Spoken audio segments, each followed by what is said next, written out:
Je voudrais vous rappeler ce matin les deux rails sur lesquels doit rouler notre vie chrétienne. On en a parlé, je me permets de le rappeler ce matin. Le premier rail, c'est la vie dans l'Église. J'entends entre autres notre présence aux réunions avec toutes les conséquences pratiques, bénies et concrètes que cela va engendrer dans notre vie. Vous savez que les actes des apôtres sont un peu le résumé historique des premiers temps de l'Église. Et il nous est parlé de la vie des premiers baptisés. Ça, c'est intéressant. C'est la base de référence. Acte 2, 42, cherchez pas. Ils persévéraient dans l'enseignement des apôtres. Donc il y avait des réunions où les apôtres enseignaient. Ils étaient là. Amen. Ils persévéraient dans la communion fraternelle. Donc ils aimaient être ensemble. Il y avait une véritable unité dans la foi. Amen. Ils persévéraient dans la fraction du pain. Il y avait des réunions où on célébrait le repas du Seigneur, comme on va le faire ce matin. Ils étaient là.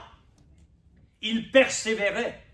Ils n'étaient pas là une fois tous les 3 mois, mais c'était une vie constante. Et ils persévéraient dans les prières. Il y avait des réunions où l'Église se rassemblait pour invoquer le nom du Seigneur ensemble. Ils étaient là. Donc ça, c'est le premier rail, la vie de l'Église. Le second rail, c'est la vie spirituelle chez soi. Et cette vie est fondée sur 2 principes essentiels. La prière personnelle ou familiale, où chaque jour nous invoquons le Seigneur, nous aimons nous tenir en sa présence, parce que nous faisons l'expérience constamment qu'il est le Dieu qui répond à la prière. Amen. Et la deuxième chose dans la piété personnelle, c'est la lecture de la Bible.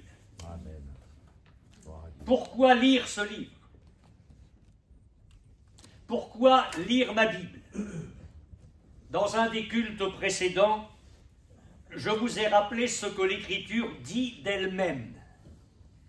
Et nous en avons tiré les conclusions pour notre vie chrétienne. La Bible est appelée la parole.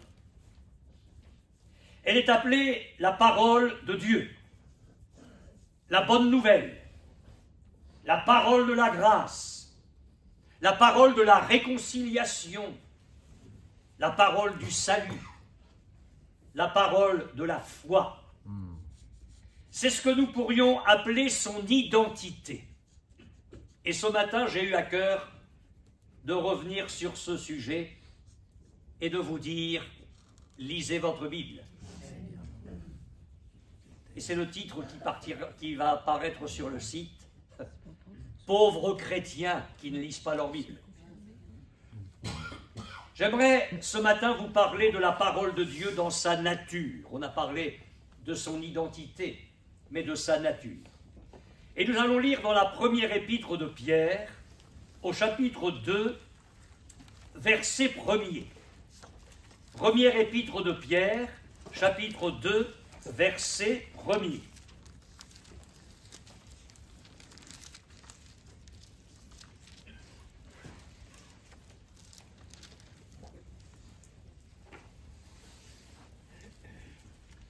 Rejetant donc toute malice et toute ruse, la dissimulation, l'envie et toute médisance, désirez comme des enfants nouveau-nés le lait spirituel et pur, afin que par lui vous croissiez pour le salut, si vous avez goûté que le Seigneur est bon. Ce texte sous-entend le chrétien comme étant un nouveau-né. Il y a des mamans ici, peut-être des jeunes mamans, puis il y en a d'autres qui sont des vieilles mamans déjà. Décidément. Mais qui ont le même souvenir.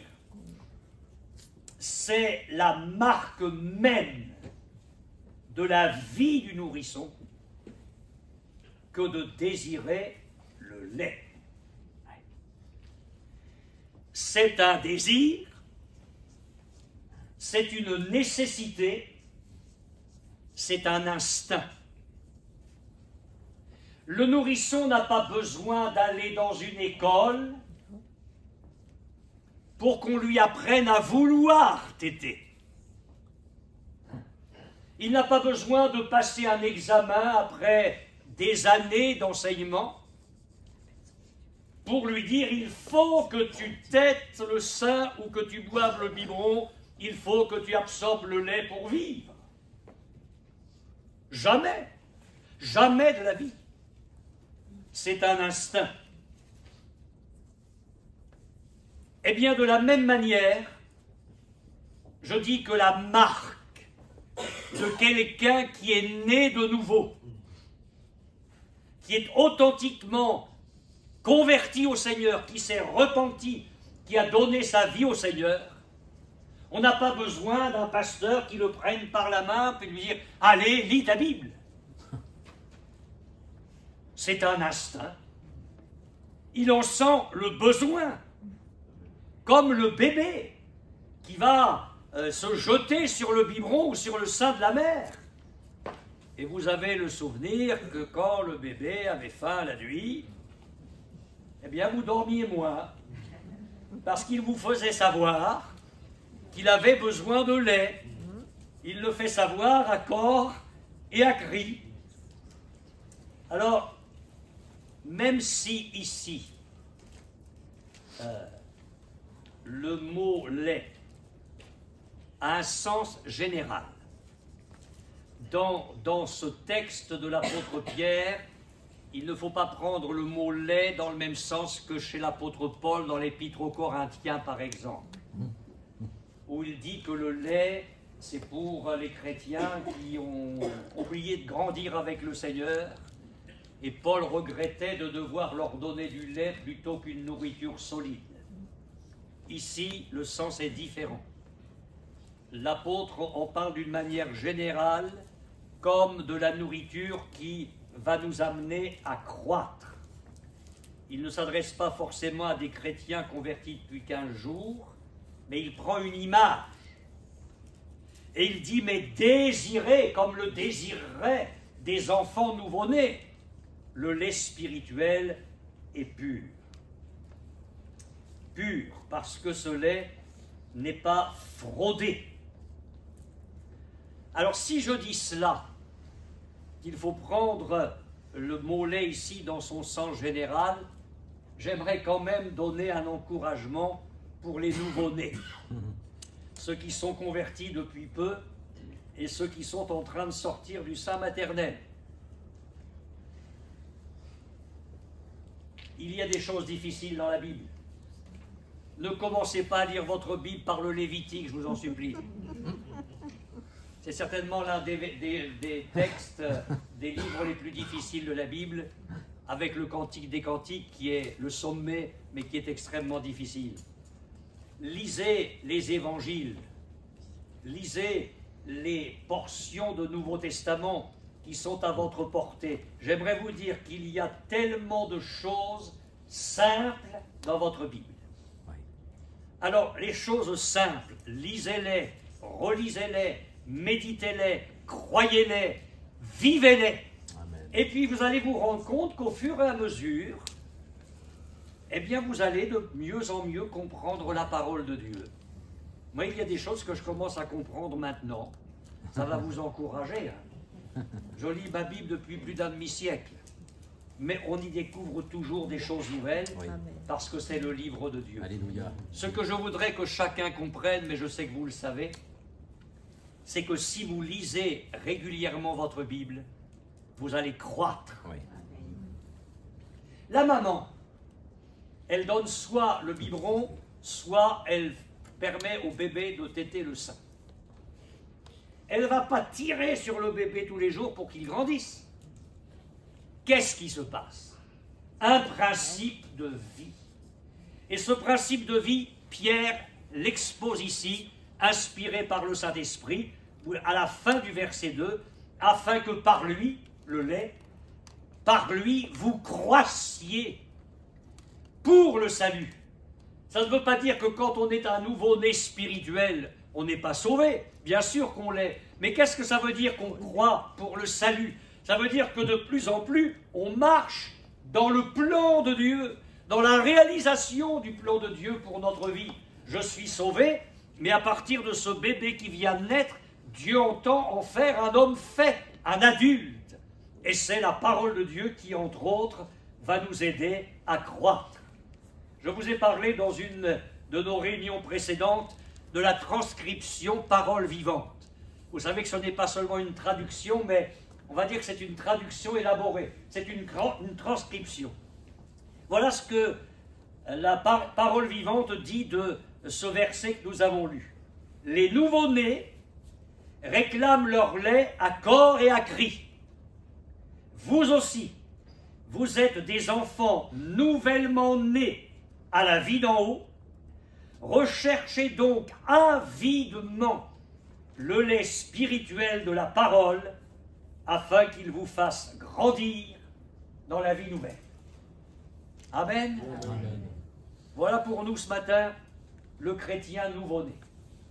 J'aimerais vous parler du chrétien héritier. On va lire dans le psaume 19.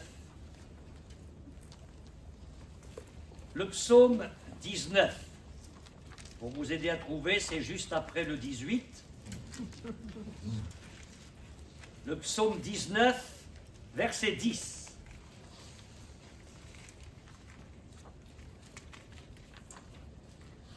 La crainte de l'Éternel est pure, elle subsiste à toujours. Les jugements de l'Éternel sont vrais, ils sont tous justes. Ils sont plus précieux que l'or, que beaucoup d'or fin. Ils sont plus doux que le miel, que celui qui coule des rayons. Ton serviteur aussi en reçoit instruction. Pour qui les observe, la récompense est grande. À propos de ce qui est contenu dans la parole de Dieu, de ses ordonnances, de ses jugements, de tout ce qu'il nous consigne, tout cela, le psalmiste dit, ils sont plus doux que le miel, ton serviteur aussi en reçoit instruction. Vous allez me dire, mais pourquoi vous parlez du chrétien héritier? Laissez-moi vous dire quelque chose avant. La parole de Dieu n'est pas seulement comme le lait pour le nouveau-né. Elle est comme le miel. Et le miel, entre autres, est caractérisé par sa douceur. Ils sont plus doux que le miel. Je ne sais pas si vous aimez le miel, mais quand le miel arrive dans la bouche, ça donne une impression de douceur. Quels sont ceux qui osent dire « sa parole est dure » ? Qui peut écouter ça?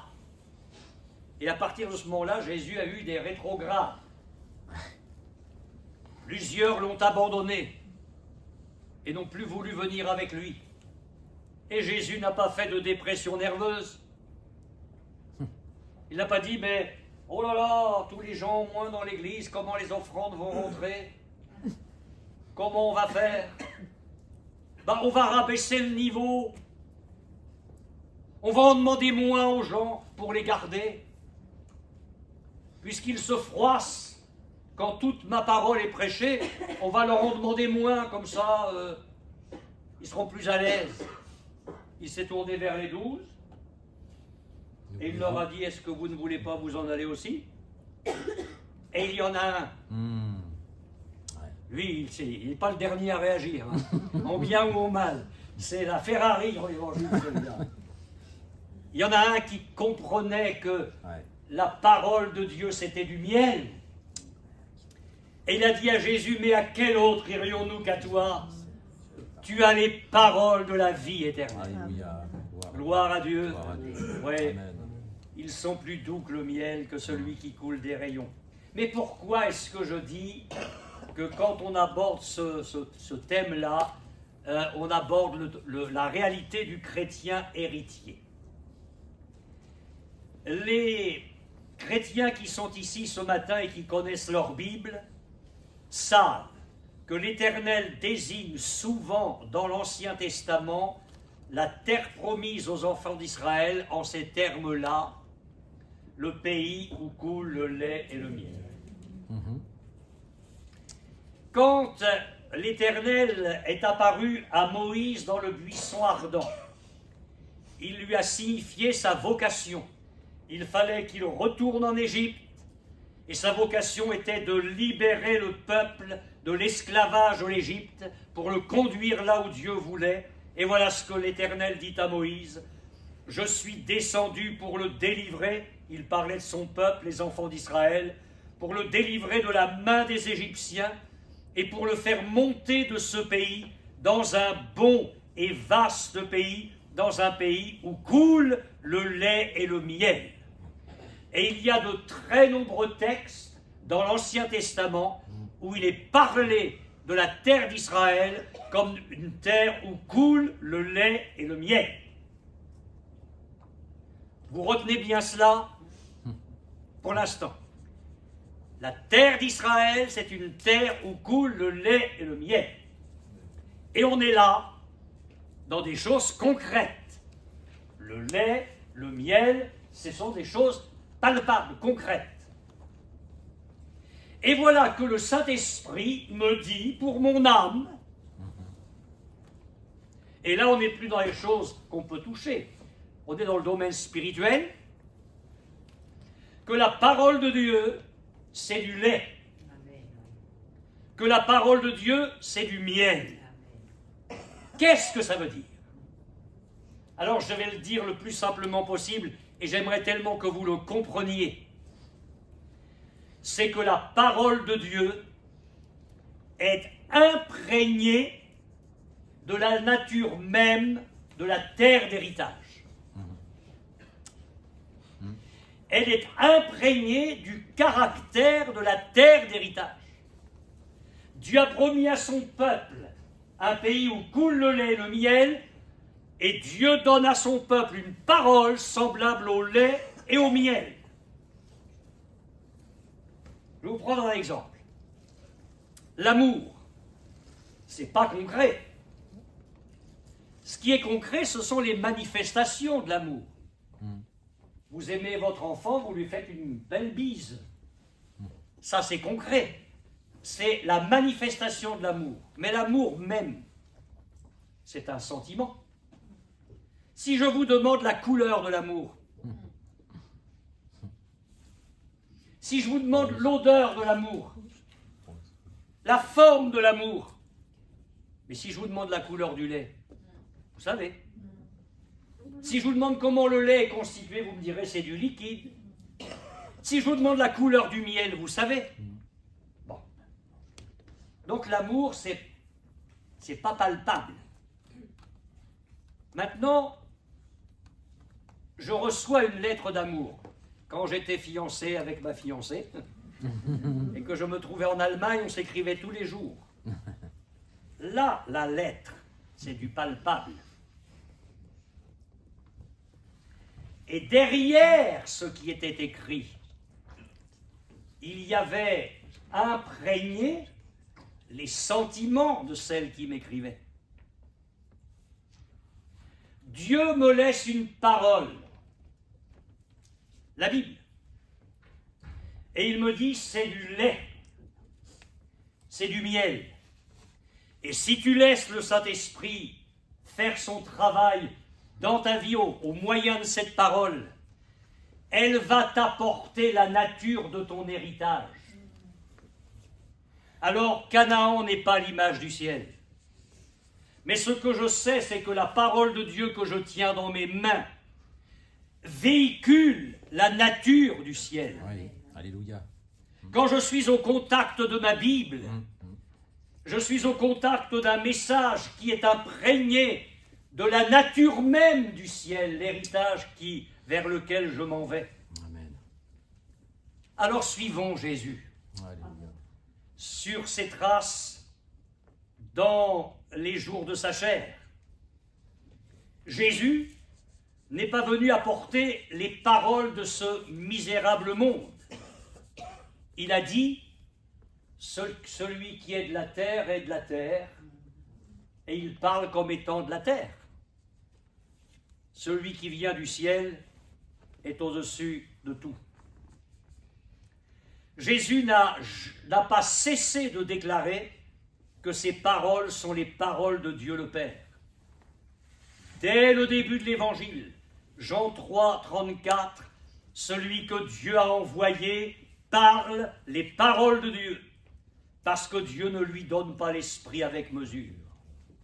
Un peu plus loin, il dit aux Juifs, il répond, « Ma doctrine n'est pas de moi, mais de celui qui m'a envoyé. » Quand j'entends Jésus parler, quand je lis Jésus, je lis le ciel. Quand je lis ma Bible, cette Bible est imprégnée du pays vers lequel je suis en marche, le ciel. La Bible est le lait, la Bible est le miel. Quand je lis ma Bible, je découvre la nature de mon Dieu, la personne de Dieu, les sentiments de Dieu, les pensées de Dieu, les voies de Dieu. J'apprends à connaître Jésus dans ses perfections, dans son œuvre.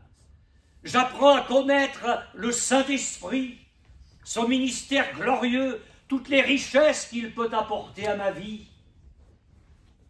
Je découvre le ciel vers lequel je suis en marche, le trône de Dieu, la félicité éternelle, Amen. la gloire des élus qui sont arrivés avant moi, les milliards d'anges, la musique du ciel, la louange du ciel, le culte qui est rendu à Dieu de toute éternité. Pauvres chrétiens qui ne lisent pas leur Bible.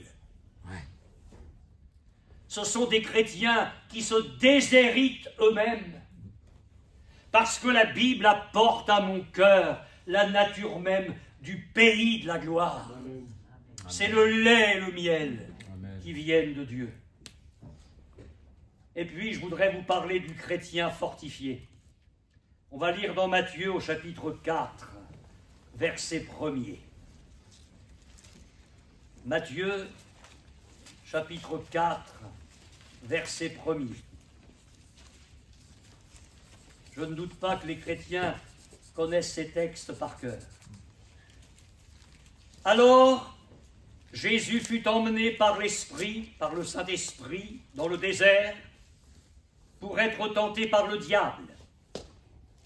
Après avoir jeûné 40 jours et 40 nuits, il eut faim. Nous, on aurait eu faim avant. Un jour, une chrétienne disait à son pasteur, « Vous savez, excusez-moi de ne pas venir aux réunions de jeûne de l'église, parce que quand je jeûne, ça me donne faim. » Bah oui, ça c'est sûr. Pour tout le monde, c'est comme ça. Le tentateur s'étant approché, lui dit, « Si tu es fils de Dieu, ordonne que ces pierres deviennent des pains. » Jésus répondit, « Il est écrit, l'homme ne vivra pas de pain seulement, mais de toute parole qui sort de la bouche de Dieu. » Vous retrouverez ces paroles dans le Deutéronome, au chapitre 8, verset 3. Jésus a cité l'Ancien Testament, bien évidemment. La comparaison qui est faite par Jésus devant le diable nous permet de comprendre facilement la réalité derrière l'image. C'est que la parole de Dieu, c'est le pain dont nous avons besoin. Amen. De la même manière que nous nourrissons notre corps avec du pain, et on comprend l'image dans son sens général, nous devons nourrir notre âme du pain de Dieu, et le pain de Dieu, c'est sa parole. Jésus a dit, l'homme vivra de toute parole qui sort de la bouche de Dieu. Il y a différentes façons de se nourrir. Dis-moi ce que tu manges, et je te dirai qui tu es. Il y a ceux qui souffrent d'anorexie. Il y a parfois des filles, je sais pas, elles voient des magazines avec des mannequins. Alors mannequins, les mannequins maintenant ce sont des squelettes sur des vêtements super. Il vaut mieux regarder les vêtements, hein, parce que derrière c'est clac, clac, clac, clac, clac, clac. Alors elles sont là, complètement imprégnées par la publicité, complètement formatées, et elles se disent, oh non, il faut que je sois maigre comme elle, qu'est-ce que c'est beau. Ouais. Une façon de se nourrir. Il y a ceux qui se nourrissent irrégulièrement. Alors parfois de façon exagérée, ils sont capables de faire un repas pantagruel. Et puis d'autres fois, ils mangent très peu. C'est comme ça. Et puis il y a ceux qui ne prennent pas le temps de manger, on mange sur le pouce. J'en ai vu à l'heure du midi. Ils sortent des bureaux, ils n'ont pas le temps, alors on y va au sandwich tous les jours. On n'a pas le temps, mais on a le temps. Hein. Parce que ce qu'on absorbe, c'est... Puis il y a ceux qui ne mangent que ce qu'ils aiment. Moi, quand j'étais tout petit et que je n'étais pas grand, si mes parents m'avaient écouté, j'aurais mangé des frites tous les jours. Ah, quand ma mère faisait des haricots, je n'aimais pas ça. Mais il faut une nourriture équilibrée pour que notre corps ait un équilibre biologique et une façon de se nourrir équilibrée. Il n'y a pas que du sucre dans ce livre. Il y a du sel, il y a du poivre, il y a de tout, parce que nous avons besoin de tout. Oui. Il y a des promesses, il y a des encouragements, il y a des consolations, Oui. et quand c'est nécessaire, il y a des réprimandes, il y a des corrections. Quand je dis correction, ce n'est pas forcément le coup, c'est correction de trajectoire. Dieu nous dit, c'est pas bien, il faut que tu donnes une correction à ta vie. Si nous savons nourrir notre âme du pain de Dieu, alors nous allons être des chrétiens fortifiés. L'homme ne vivra pas de pain seulement, mais de tout ce qui sort de la bouche de Dieu. Et je voudrais terminer pour ce matin en vous parlant du chrétien purifié, mais surtout du chrétien à bonne température. On va lire dans Jérémie. Je pourrais citer ce verset, mais avec un thème comme celui-ci, c'est mieux qu'on lise la Bible ensemble ce matin. Jérémie chapitre 23, verset 29. C'est Dieu qui parle. La première partie de ce verset. Jérémie 23, verset 29. Ma parole n'est-elle pas comme un feu, dit l'Éternel. Alors la parole de Dieu va nous permettre d'être un chrétien purifié. Pourquoi? Parce que dans le contexte de ce verset que nous venons de lire, Dieu se propose de juger les péchés de son peuple. Mes frères et sœurs, il vaut mieux nous juger nous-mêmes, placer notre conscience devant le Saint-Esprit, devant la parole de Dieu, plutôt que ce soit le Seigneur qui, comme un feu, vienne s'occuper de nos interdits, de nos transgressions. Le Seigneur dit, ma parole n'est-elle pas comme un feu?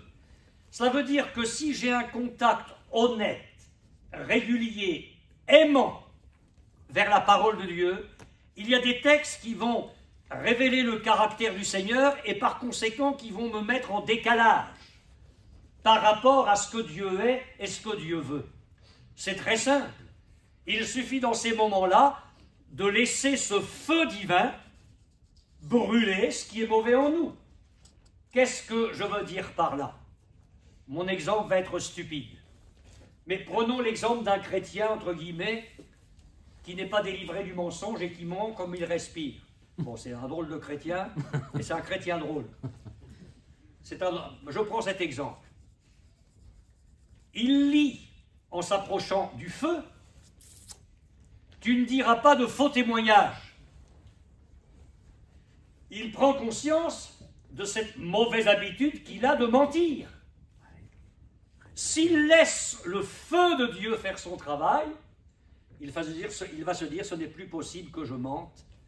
Seigneur, pardonne-moi cette habitude-là. Je veux maintenant être un homme vrai, une femme vraie. C'est la vérité qui sortira de ma bouche. La parole de Dieu est comme un feu qui brûle ce qui est mauvais. Mais pas que. Et c'est pourquoi je vous parle du chrétien à bonne température. Il s'en allait vers Emmaüs. Et il n'était pas à bonne température. Il sortait du congélateur de l'incrédulité. Alors il marche triste, parce qu'ils ne comprennent pas les événements qui viennent de se passer. Ils avaient tout misé sur ce Messie. Il avait fait des choses magnifiques dès le départ, les guérisons, les miracles, les délivrances, un enseignement extraordinaire, heureux les doux parce qu'ils vont hériter la terre. Alors ça vient, le royaume il est bientôt là. Il est même entré à Jérusalem sur le dos d'un âne, comme on entrait, comme un homme d'une haute dignité entrait, et le peuple qui devance les choses dit « Hosanna au fils de David, béni soit celui qui vient au nom du Seigneur. » Puis en 8 jours, tout bascule. En 8 jours, même pas. Les chefs religieux, jaloux de Jésus, bâclent un procès, on l'arrête, on le crucifie. Alors le Messie, couronné d'épines sur une croix, c'est pas possible. On avait tout misé sur lui, on pensait qu'il allait mettre les Romains dehors, et qu'Israël retrouverait sa terre, retrouverait son état. Ça serait formidable, le règne enfin, le règne messianique. Alors ils sont là tous les deux vers Emmaüs, en route vers Emmaüs, et un déprimé qui parle avec un déprimé, il ne se remonte pas le moral. Ils s'entretiennent de tout ce qui s'est passé. J'aurais voulu d'une certaine manière entendre ça. Qu'est-ce que tu penses, toi? Bon, la même chose que toi. Ça a servi à quoi, notre foi? Et tous ces miracles? Et ces 3 années et demie? Et on l'a suivi? Et on a placé notre foi en lui, on l'a prié? Il y a eu des choses magnifiques, mais aujourd'hui c'est fini. Et dans la tombe, tout s'est écroulé. Le diable vous a jamais raconté des choses comme ça? Est-ce que c'est seulement aux inconvertis qu'il raconte ça? Est-ce qu'il n'a jamais essayé de remettre en question les fondements même de votre foi? Le problème de leur froideur de cœur, c'est leur incrédulité. Ils n'ont pas compris les Écritures. Ils n'ont pas compris que selon les Écritures, et pourtant l'Ancien Testament, il n'y avait que ça à l'époque, était rempli de révélations là-dessus. Le Messie devait être un Messie souffrant d'abord. Il devait donner sa vie avant de régner. Et entre le sacrifice expiatoire et le règne, il y aurait du temps. Mais leurs yeux étaient bouchés, ils n'arrivaient pas à comprendre les Écritures, et de ce fait, leur cœur était froid. Alors Jésus s'approche, et il fait route avec eux. Pas s'il les a croisés, s'il est venu derrière, je ne sais pas comment ça s'est passé. Mais franchement, il fallait qu'ils soient froids. Hein. Ils ne l'ont même pas reconnu. Leurs yeux étaient empêchés de le reconnaître. Et il y a des moments où le Seigneur est tellement près de nous, mais l'incrédulité est tellement près de nous aussi, que nous ne réalisons même pas la visitation du Seigneur. Qu'est-ce qui vous arrive? De quoi vous parlez? Vous avez l'air si triste. Bah, franchement, il se rend bien compte que c'est un juif quand même. Hein. Franchement, es-tu le seul qui, séjournant à Jérusalem, ne sache pas ce qui est arrivé? Ah ben, s'il y en a un qui savait ce qui était arrivé, c'était bien le Seigneur. Et j'admire Jésus qui s'en sort sans mentir et qui dit « mais quoi ?» Et toute la psychologie moderne est là, les gens n'ont rien inventé. Parce que par cette simple question, le Seigneur va amener ces deux hommes-là, excusez-moi l'expression, à accoucher de leurs problèmes. Quoi? Eh bien maintenant, vous allez vider votre cœur et vous allez mettre à plat tout ce qui ne va pas. Plutôt que de ruminer, que de ressasser ça, exposez bien ça en ma présence. Mais quoi? Ben, ce qui est arrivé à Jésus de Nazareth, un prophète puissant en œuvre, en parole, on espérait que ce serait lui qui délivrerait Israël, mais avec tout ça, ben, il a fini sur une croix et ça fait 3 jours que ces choses-là sont arrivées. Alors oui, il y a quelques femmes qui sont allées au sépulcre. Le sépulcre était vide. Paraît-il qu'elles ont vu des anges leur dire que Jésus était ressuscité, mais lui, ils ne l'ont pas vu, hein. Alors ça, c'est vraiment des rêveries de bonne femme, hein. Ah oui, non mais excusez-moi, mais c'est ça. C'est exactement ça. Alors écoutez maintenant Jésus, le maître des docteurs, celui qui enseigne. Il va commencer par leur faire des compliments aux hommes dont le cœur est lent à croire ce qu'ont dit les prophètes. Ne fallait-il pas que s'accomplisse tout ce qui est écrit dans la loi et dans les prophètes? Que le Christ souffre ces choses et qu'il entre dans sa gloire. Je ne sais pas à quelle distance entre Jérusalem et Emmaüs Jésus a fait route avec eux. Ce que je sais, c'est qu'entre Jérusalem et Emmaüs, il y a 11 kilomètres qu'ils ont fait à pied, tranquillement. Et pendant 11 kilomètres, Jésus leur a expliqué dans toutes les Écritures ce qui le concernait. Ce dont les églises ont besoin, c'est d'hommes qui vont prendre les Écritures et qui vont annoncer à l'Église tout ce qui concerne Jésus. Parce que le message de la Bible, depuis Genèse 1 jusqu'à Apocalypse 22, le message de la Bible, c'est Jésus. Nous ne sommes pas appelés à prendre ce livre-là pour faire de la psychologie, de la philosophie, de la politique, mais pour parler de Jésus et seulement de Jésus. Je n'ai voulu savoir parmi vous autre chose que Jésus-Christ et Jésus-Christ crucifié. L'Église qui entend parler de Jésus y trouve son compte, et les gens viennent et reviennent. Alors il a pris les Écritures, enfin ce qu'il y avait à l'époque, l'Ancien Testament. Mais on peut prêcher l'Évangile avec l'Ancien Testament. Et il leur a expliqué dans toutes les Écritures ce qui le concernait. 11 kilomètres à pied, en discutant tranquillement. Allez, une réunion d'études bibliques de 2h30 à peu près. Il y en a qui, au bout de 25 minutes, disent il est bientôt fini, Balière, parce que... 2h30. Puis on arrive à une auberge. Jésus paraît vouloir aller plus loin. Reste avec nous. Reste avec nous. Le soir approche, le jour est sur son déclin. Alors on s'installe à une petite table dans l'auberge. Les deux gars, là, et puis Jésus. Puis vient le moment où on prend le repas et Jésus rompt le pain. Et là, il y a quelque chose qui se passe.